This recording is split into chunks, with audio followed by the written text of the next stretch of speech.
एक दिन पुकी हाथी खेलते खेलते थक गया और दादी माँ के पास आकर बोला, दादी माँ, मुझे कोई नया खेल बताएं। जंगल में सब खेल खेल लिए हैं। दादी माँ मुस्कुराई और आहिस्ता से बोली, बेटा, क्या तुम्हें मेरे खुफिया बाग के बारे में पता है?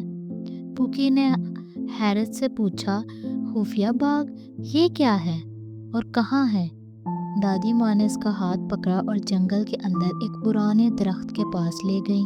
दरख्त के नीचे घास में एक छोटा सा दरवाज़ा छुपा हुआ था। दादी माँ ने हल्के से दरवाज़ा खोला तो अंदर से खुशबू और रोशनी फैल गई। पुकी खुशी से उछल पड़ा।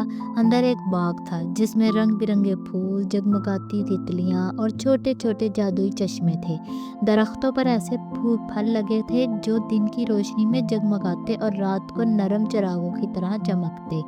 दादी माँ ने कहा, ये मेरा खुफिया बाग है जहाँ सिर्फ मोहब्बत और खुशी पनपती है। यहाँ सिर्फ वही आ सकता है जो दूसरों के साथ नरमी और सच्चाई से पेश आए।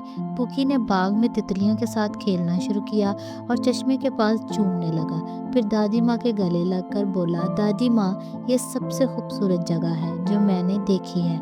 मैं वादा करता हूँ कि हमेशा नरमी और सच्चाई के साथ रहूँगा ताकि बार बार इस बाग में आ सकूँ। दादी माँ ने मुस्कुरा कर कहा, बस यही है खुफिया राज इस बाग का।